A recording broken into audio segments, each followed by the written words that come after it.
नमस्कार. मी भाऊ तोरसेकर. तुम्ही बघत आहात प्रतिपक्ष. मित्रांनो, ह्या गेल्या महिन्याभरात काय घडतंय ते माझ्या थोडं लक्षात येत नाहीये. लक्षात येत नाही याचं कारण अनेकदा आपल्याला अंदाज येत नाही अशा गोष्टी घडत असतात आणि त्या घटनाक्रमाचा विचार केला आणि त्यांची सांगड घालायचा प्रयत्न केला तरी त्याचा अर्थ लागत नाही. हे मी असं का म्हणतोय? शीर्षकातून तुमच्या लक्षात आलं असेल की एबीपी माझा नावाची जी मराठी वृत्तवाहिनी आहे, जी एबीपी माझा नावाचं जे नेटवर्क आहे वेगवेगळ्या वाहिन्यांचं, त्यांची वाहिनी आहे. आणि त्यांचा कार्यक्रम एक आहे दीर्घ मुलाखतीचा, काही स्टाफच्या लोकांनी एकत्र येऊन प्रश्न विचारण्याचा, माझा कट्टा म्हणून. त्यांनी मला बोलवलं होतं आणि जवळजवळ तासभराचा, पाऊण तासाचा माझा इंटरव्ह्यू त्यांनी पब्लिश केलाय. खरं तर तो 1.5 तासापेक्षा जास्त रेकॉर्डिंग झालं होतं. बिचाऱ्यांना एडिट वगैरे काटछाट करून ते त्यांच्या कालमर्यादेत बसवावं लागलं. जसं एबीपी नेटवर्क आहे तसंच इंडिया टुडे नेटवर्क आहे, ज्याला आपण हिंदीमध्ये आजतक म्हणून ओळखतो. तर आजतक हा त्यांचा ब्रँड आहे. आणि त्याच इंडिया टुडे किंवा आजतक या नेटवर्कची डिजिटलवर मुंबई तक नावाची एक वाहिनी चालवली जाते किंवा युट्यूब चॅनेल चालवलं जातं. आणि बराच स्टाफ आहे, मोठंच्या मोठं दिवसभर त्यांचं चालतं मराठीमध्ये. इलेक्ट्रॉनिकमध्ये सॅटेलाइट चॅनेल त्यांनी वेगळा केलेला नाही, पण युट्यूबवर डिजिटलवर ते चालवतात. आणि त्यांचा मुंबई तक या तुलनेने चॅनेल सारख्या चालणाऱ्या माध्यमामध्ये त्यांनी सुद्धा चावडी नावाचा एक असा चर्चात्मक कार्यक्रम, कोणाला तरी पाहुणा बोलवायचा, सेलिब्रिटी नावाजलेला माणूस, या दोन्ही ठिकाणी पाठोपाठ माझ्या मुलाखती घेण्यात आल्या. तेव्हा मला खरी गंमत वाटली आणि मी त्यांना बोललो सुद्धा, अरे मी कुठे एवढा सेलिब्रिटी किंवा नावाजलेला माणूस नाहीये की कुठे मोठ्या वृत्तपत्राचा संपादक किंवा असं काही नाही. आणि 20 वर्ष तर मी कुठे संपादक वगैरे म्हणून कामच करत नाही, नोकरी सुद्धा करत नाही. आणि नावाजलेली माध्यमं जी आहेत त्यापासून मी अलिप्त राहिलोय, किंबहुना त्यांच्याशी भांडत राहिलेलो. तर मग या लोकांना अचानक माझ्या प्रदीर्घ मुलाखती घ्याव्या असं का वाटलं, याचं मला नवल वाटतं. म्हणजे घ्यायचं असेल तर हरकत नाही. एखादी गोष्ट अशी असते की ज्यामुळे व हा माणूस लोकांसमोर, आपल्या श्रोत्यांसमोर, प्रेक्षकांसमोर आणला पाहिजे, असं एखाद्या वाहिनीच्या किंवा वृत्तपत्राच्या संपादकाला वाटलं तर नवल नाही. उदाहरणार्थ मी असं म्हणेन की 2014 मध्ये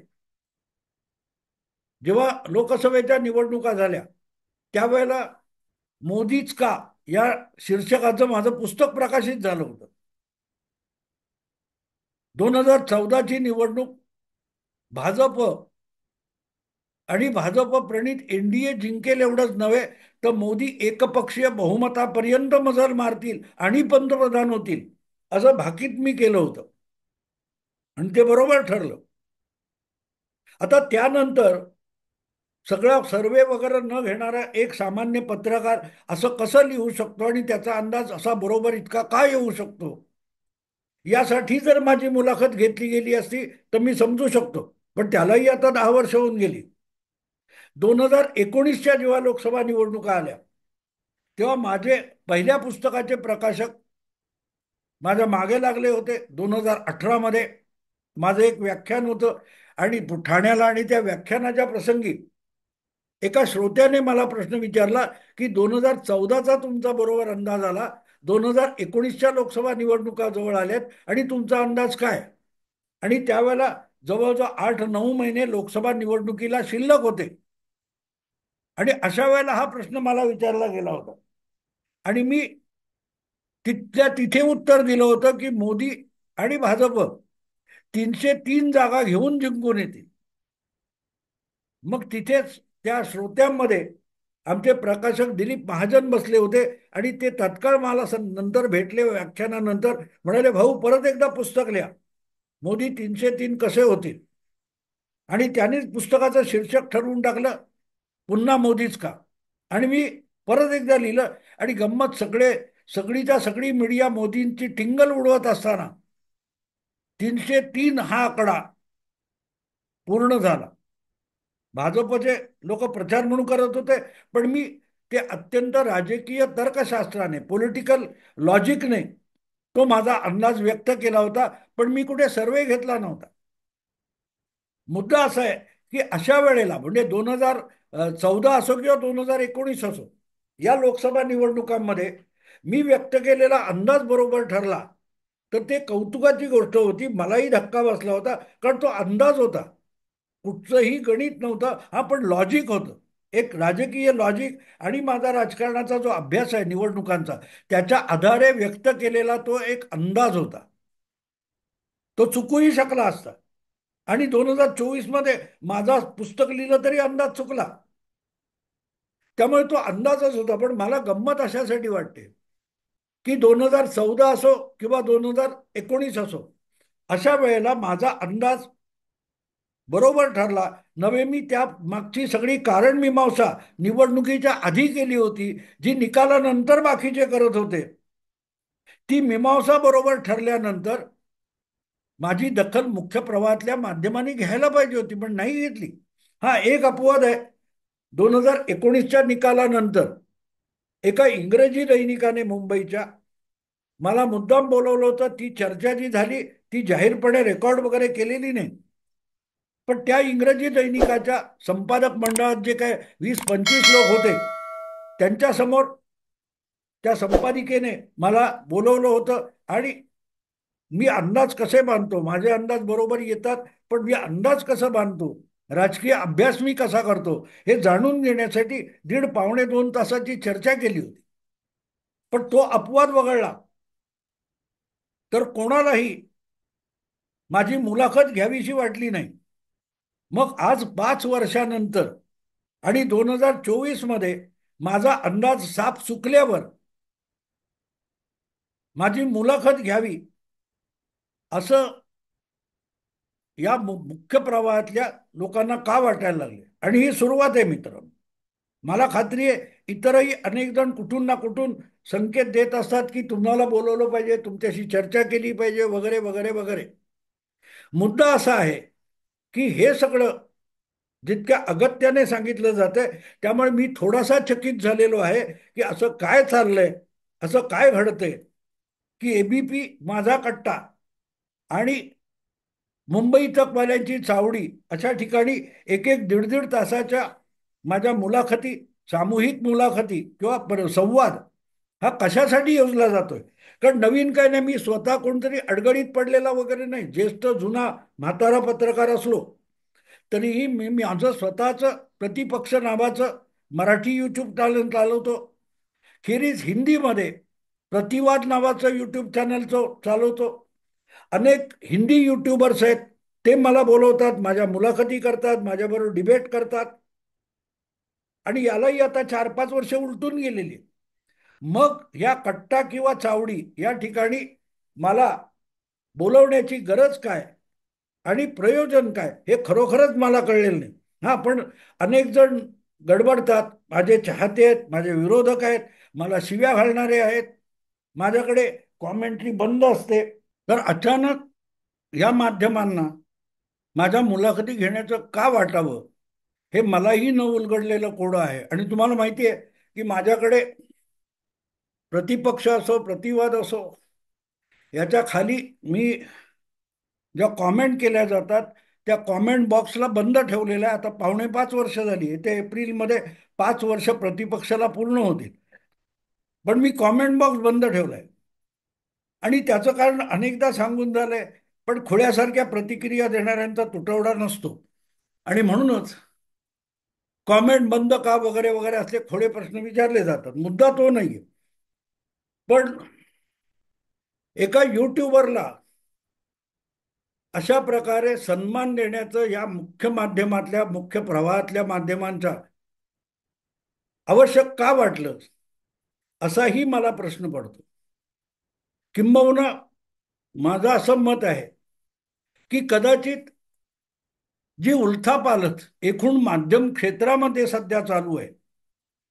फक्त माध्यम क्षेत्र असं नाही, जग बदलत असतं आणि जगामध्ये कालांतराने लहान मोठ्या उलथापालथी होत असतात.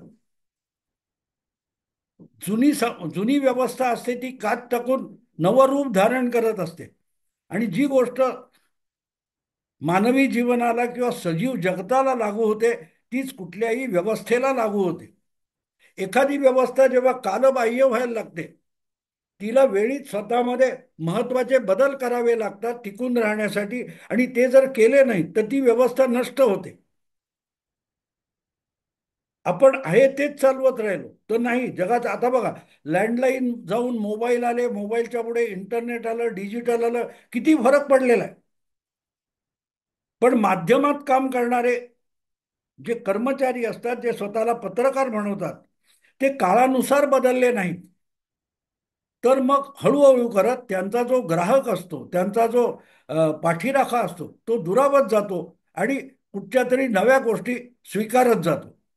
आणि त्याच्या आवडीनिवडीनुसार तुम्ही बदलला नाही तर मग तुम्हाला संपावं लागतं. आणि नेमकी हीच गोष्ट मला असं वाटतं, मुख्य प्रवाहातली म्हणजे वर्तमानपत्र असो, छापील माध्यम असोत, इलेक्ट्रॉनिक मीडिया असो, यांना वेळच्या वेळी हा बदल करता आला नाही.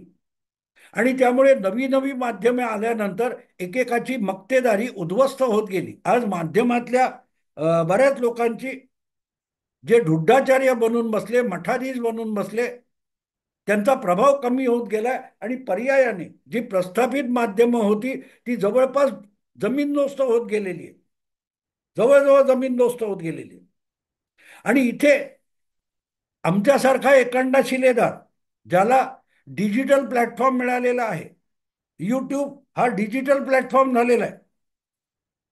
कोणालाही आपल्या खिशातले चार पैसे न गुंतवता त्याच्या हातात जो नेहमीचा मोबाईल फोन असेल किंवा साधा लॅपटॉप असेल आणि इंटरनेटचं कनेक्शन उपलब्ध असेल, तर तेवढ्या बळावर स्वतःचं माध्यम सुरू करता येतं. आणि एखाद्या मोठ्या प्रस्थापित वाहिनीला सुद्धा आव्हान देता येतं. याचे अनेक नमुने, शेकड्यांनी नमुने आज उपलब्ध आहेत. उपलब्ध आहेत. आणि हे मी मुद्दाम सांगतो की टॉम फ्रिडमन नावाचा एक लेखक आहे, न्यूयॉर्क टाइम्सचा फार मोठा पत्रकार होता, आहे म्हणजे होता, आता आहे की नाही तिथे माहीत नाही. पण त्याचं एक वर्ल्ड इज फ्लॅट नावाचं पुस्तक आहे. त्याच्यामध्ये ही परिस्थिती येऊ घातली आहे अशी सूचना त्याने जवळजवळ 20-25 वर्षापूर्वी लिहिलेल्या पुस्तकातून दिलेली होती. की जसजसं तंत्रज्ञान पुढारलेलं नवं तंत्रज्ञान येत आहे, त्यानुसार लोकांची मानसिकता, लोकांच्या आवडीनिवडी आणि समाजाच्या व्यवस्था यामध्ये इतका बदल येत जाईल की ज्याला त्याला या स्पर्धेमध्ये टिकून राहण्यासाठी अपरंपार कष्ट घ्यावे लागतील. सर्वायवल ऑफ द फिटेस्ट नाही, सर्वायवल ऑफ आयडियाज. ज्याच्याकडे उत्तम कल्पना आहेत, ज्याच्याकडे उत्तम विचार आहेत, असे लोक टिकून राहतील. बाकीच्यांना या टिकून राहता येणार नाही स्पर्धेत. असं टॉम फ्रिडमनने स्पष्टपणे म्हटले की माझ्याकडे करोडो रुपयात उधळायला आणि म्हणून मी माध्यम काबीज करीन, कंपन्या काबीज करीन. तर त्यांना आव्हान देणारे, नव्या कल्पना घेऊन येणारे तरुण हे त्यांची मक्तेदारी नष्ट करतील. आज आपण जेव्हा युट्यूब म्हणतो किंवा आणखीन काय एक्स म्हणतो किंवा ट्विटर म्हणतो किंवा सोशल मीडिया, डिजिटल मीडिया, यामध्ये नवनवे तरुण पुढे आले. त्यांनी प्रस्थापितांना आव्हान देऊन प्रस्थापित माध्यमं नामशेष करून टाकली. जगात जवळजवळ 50-100-100 वर्ष जगाच्या मानसिकतेवर राज्य करणारे जे वर्तमानपत्र होती, माध्यमं होती, त्यांना उद्ध्वस्त करून ही नवी नवी माध्यमं पुढे आलेली आहेत. आणि काही काही तर एकांडे शिलेदार आहेत, त्यांच्यासमोर मोठ्या माध्यमांचा टिकाव लागलेला नाही. आणि मग या तुलनेमध्ये जेव्हा प्रतिपक्ष नाही असे शेकडो आहेत, प्रतिपक्षासारखी शेकडो युट्यूब चॅनल आहेत, ज्याच्याकडे आपल्याला काहीतरी पेश करण्याची क्षमता आहे, गुणवत्ता आहे, कंटेंट आहे, त्या लोकांनी बड्या बड्यांना हलवून सोडलंय, हादरून टाकलेलं आहे. आणि कदाचित त्यापासून आपण काही शिकावं या भावनेने माझ्यासारख्या एका सामान्य युट्यूबरला माझा कट्टा किंवा तुमच्या त्या चावडीवर बोलवलं असेल, ही शक्यता असू शकते की हा एकांडा शिलेदार आहे. आज जवळजवळ 5,000च्या आसपास व्हिडिओ प्रतिपक्षावर पडलेले आहेत आणि हे सगळे मी एकट्याने केलेले आहेत. त्यात कोणही माझ्याकडे माहिती गोळा करणारा नाहीये, माझा असिस्टंट कोण नाहीये, अपलोड एक मुलगा करतो. पण बाकी मी नुसता बडबडतो, मी बघतो वर्तमानपत्र, बातम्या बघतो आणि मला खटकलेल्या गोष्टीवर मी माझं विवेचन करतो. पण बाकी माहिती वगैरे गोळा करणं यासाठी माझ्या मदतीला कोणी नाही. आणि असं असताना जर त्याला प्रतिसाद मिळत असेल तर आपल्याकडे एवढी साधनं असूनही आपल्याला प्रतिसाद मिळताना कुठे अडचण येते याचा अभ्यास करण्याच्या दृष्टीने जर भाऊ तोरसेकरला कट्टा किंवा चावडीवर बोलवलं असेल तर फार चांगली गोष्ट आहे. तुम्ही या बाजूचे आहेत किंवा त्या बाजूचे आहेत, उजवे आहेत की डावे आहेत, पुरोगामी आहेत की प्रतिगामी आहेत, हा सगळा वेडेपणा असतो. कारण कालचा पुरोगामी आजचा प्रतिगामी असतो, आजचा प्रतिगामी उद्याचा पुरोगामी होऊ शकतो. ही सगळी लेबलं असतात. ज्याला सामान्य जनतेची मोठ्या संख्येने मान्यता मिळते तेच खरं असतं हे विसरून चालत नाही. सत्य त्याला म्हणतात जे जगन्मान्य असतं. आणि म्हणून सत्य हे सापेक्षी असतं. त्या त्या परिस्थितीतलं सत्य हे कायम सत्य असतं असं नाही.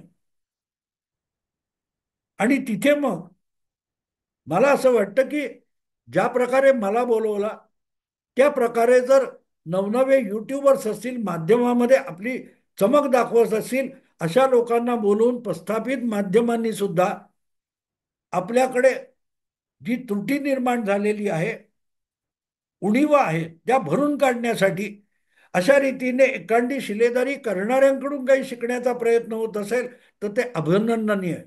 आणि मला अजूनही कळलेलं, मी जाऊन आलो दोन्हीकडे, अजूनही एक दोन आमंत्रणं आहेत, बघू त्या कधी होतात. पण मुद्दा असा आहे की तिथे गेल्यानंतर परत त्यांच्या कॉमेंट ओपन असतात. त्यांनी युट्यूबवर टाकलं, त्याच्या खाली एबीपी माझाला कोणी कोणी काय काय शिव्या घालत आहेत. एक तर माझं कौतुक करायचं, नाही तर त्यांना शिव्या घालायच्या. हे असं करणाऱ्या ज्या कॉमेंट आहेत त्या मला आवडत नाहीत. म्हणजे माझं कौतुक करणारेही आवडत नाहीत. अरे साधी गोष्ट आहे, तुम्ही जर इतक्या मोठ्या संख्येने जवळजवळ 45 कोटीपेक्षा माझे जास्त व्ह्यूज झाले असतील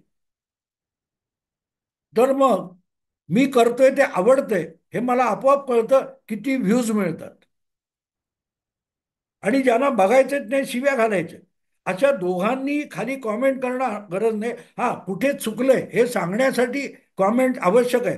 पण तेवढं सोडून एक तर कौतुक होतं किंवा मग आता उदाहरणार्थ एबीपी माझाच्या त्या माझा कट्टावर बोलताना माझ्याकडून एक चूक झाली आणि एका श्रोत्याने मला SMS कडून मोबाईलमध्ये कुठून तरी नंबर मिळवला आणि माझी चूक मला दाखवून दिली. मी तिथे सिटीजन केन नावाच्या सिनेमाचा उल्लेख केला होता आणि तिथे माझी चूक झाली होती. पण या अतिशय चाणाक्ष प्रेक्षकाने मला मेसेज पाठवला की त्या सिनेमाचं नाव मीट द जॉन डो असं आहे, ना की सिटीजन केन आहे. असल्या कॉमेंट मला आवडतात. माझ्या चुका दाखवणारे किंवा माझ्यापेक्षाही अधिक माहिती काय उपलब्ध आहे हे कळवणाऱ्या अशा कॉमेंट असल्या पाहिजेत. पण नुसतंच कौतुक किंवा नुसतीच शिवीगाळ, त्यांनी कुठलंही प्रबोधन ना त्यांचं होत ना आपलं होत. आणि तुम्हाला आवडत नसेल तर अशा मूर्खांची मला दया एवढ्यासाठी येते की तुम्हाला आवडत नसेल तर ते ऐकायला का जातं. आणि भाऊ तोरसेकर काय बोलावा हे तुम्ही करू नका ना. तुमच्याही हातात हे ओपन साधन आहे. आपलं स्वतःचा स्मार्टफोन वापरा, युट्यूब सुरू करा आणि भाऊ तोरसेकर कसं खोटारडं आहे याच्यावर व्हिडिओ बनवा. कोणी रोखलेलं आहे? प्रत्येकाला हे स्वातंत्र्य उपलब्ध आहे, साधन उपलब्ध आहे. पूर्वी स्वातंत्र्य होतं, घटनेने स्वातंत्र्य दिलं, पण त्यासाठी साधनं उपलब्ध नव्हती. प्रचंड भांडवल घालून तुम्हाला एक मीडिया चालू करायला लागायचं, वर्तमानपत्र छापायचं, ते विकायचं, किती कटकटी आहेत. आज त्या राहिलेल्या नाहीत. डिजिटलने अतिशय स्वस्तामध्ये तुमच्या खिशाला परवडेल इतका अधिकार तुम्हाला दिलेला आहे. त्या माझ्या कॉमेंट ओपन आहेत की नाही यातला खोडेपणा दुसरीकडे कुठे लिहिण्यापेक्षा स्वतःच सुरू करा. भाऊ या मुद्द्यावर खोटा आहे, या मुद्द्यावर बरोबर आहे, हे करता येतं. असो मित्रांनो, पण मला खरंच सांगतो, प्रामाणिकपणे सांगतो, की ज्या प्रकारे चावडी किंवा कट्टा या ठिकाणी मला आमंत्रण दिलं किंवा मला बोलवून मला काय ते लोकांसमोर पेश केलं, त्यांच्या श्रोत्यांसमोर पेश केलं, त्याबद्दल मी त्यांचे आभार मानतो. पण मला अजूनही त्याचं कारण समजलेलं नाही. मी ते शोधण्याचा प्रयत्न करतोय.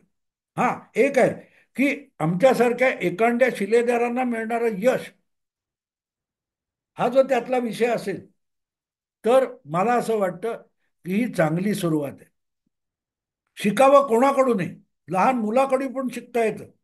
आज 70 ओलांडल्यानंतर मी नातवंडांकडून पण शिकण्याचा प्रयत्न करतो, नातवंडाकडून पण शिकण्याचा प्रयत्न करतो. आणि त्यामुळे माध्यमांची ही अशी देवाणघेवाण वैचारिक झाली पाहिजे, नाही की वैचारिक बुद्धिभेद आणि वैचारिक भेदाभेद यातून माध्यमं बाहेर पडली तर ती सर्वाइव्ह होतील. कारण जसजसं तंत्रज्ञान पुढे जाणार आहे तसतसं अनेक मक्तेदारी मोडून काढल्या जाणार आहेत, अनेक मक्तेदारी मोडून काढल्या जाणार आहेत. आणि म्हणून माझा कट्टा किंवा मुंबई तकची चावडी याच्यावर जाऊन मी जे काही बोलू शकलो त्याबद्दल मी या दोनही माध्यमांचे आभार मानतो.